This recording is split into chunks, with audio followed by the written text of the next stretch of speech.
Most people think all Macallan is bottled at Macallan, or that all Glenlivet is bottled at Glenlivet. But did you know there's a whole nother side to this industry called independent bottling, where you can get unique access to single cask whiskeys at an even better price. I'm Rickesh, the Whiskey Chief. Let's dive into original bottling versus independent bottling. When people are new to whiskey, they usually start at Whiskey Curious, which is where you start to understand and try some whiskeys, maybe at a bar or at a friend's house. How about a drink? Oh, sure. I'll have what he's having. Alrighty. Double Chivas on the rocks. Double Chivas on the rocks. Bring in 2 doubles so we can catch up. Generally, then you'll graduate to becoming a whiskey enthusiast. This is where you might keep a bottle or 2 at home, start to buy bottles at travel retail when you're going through airports. After that, you graduate to whiskey collector. This is where you'd have 5, 6, 7, 10 bottles of whiskey at home. You're starting to figure out what your favorites are. Is it an Oban 10? Is it a Glenfarclas 18? Is it a Talisker 18? This is where you're starting to understand what taste profile you really love, depending on your mood. Now, this is the stage where mostly whiskey collectors would start to understand the world of independent bottling. The vast majority of independent bottlers absolutely quality focused, because you're only as good as the last cask that you've bottled. A great example could be a 25-year-old Macallan. You can buy an original bottling of 25-year-old Macallan, which was produced at Macallan, aged at Macallan, and bottled at Macallan, distributed all over the world, where there are millions and millions of bottles of this available. Or you could go to one of the largest independent bottlers in the world, Gordon & MacPhail, and pick up a Macallan 25, which will be from a single cask, which was originally produced at Macallan, which was aged in the warehouses of Gordon & MacPhail, and then bottled by them, distributed to select cities around the world where you might only get access to 200 or 300 bottles in total production. The world of independent bottling is a very unique one. There are thousands of independent bottlers all over the world, but generally speaking, most of them are quite small. So they don't have the ability to buy hundreds and hundreds of casks like a very large independent bottler like Gordon & MacPhail. A lot of these independent bottlers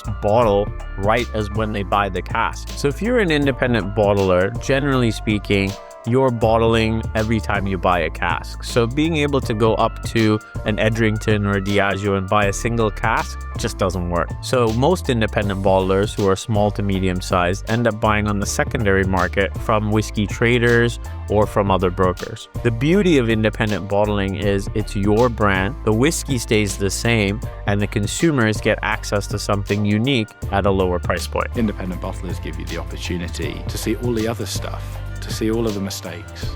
And sometimes the mistakes are the best tasting bits. The key to becoming a successful independent bottler is finding your niche or finding your following. What you need to do is find a cask of whiskey or somebody who's willing to supply you, find a warehouse where you're going to get it bottled, and then spend really the time and energy to create your own brand. There are thousands and thousands of independent bottlers out there. So the last thing the world needs is a new one. But what the world needs, people that have an interesting point of view. So if you're going to bottle unique casks in a different way, or you're going to do something on the bottle or in the packaging that resonates with customers who have a particular following or a particular hobby, whether that's a great artist or photography or tie-in with a particular collaboration, that's where you can create your segment, your niche, your following. There's some amazing distilleries that are all over the world doing the most fantastic things, and we get to work with those people as well, and that's, for us, that's what it's all about. Personally, I actually love independent bottlings because what you're getting here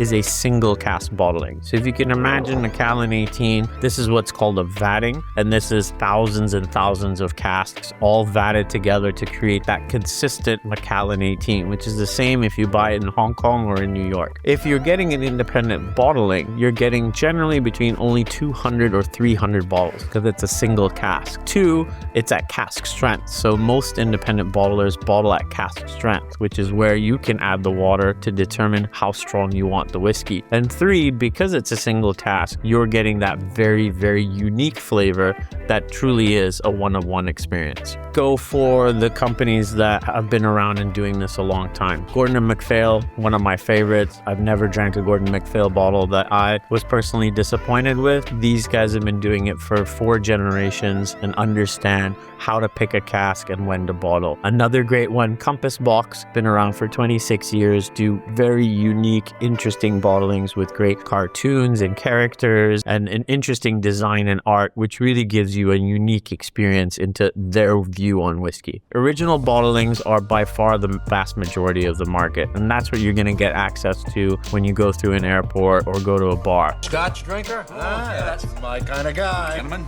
But if you go to a specialty whiskey store, this is where you'll get really interesting opportunity to buy independent bottlings, which is where a unique company has taken a single cask and given it what they think is the best expression of that liquid, and you're getting access to a bit of history.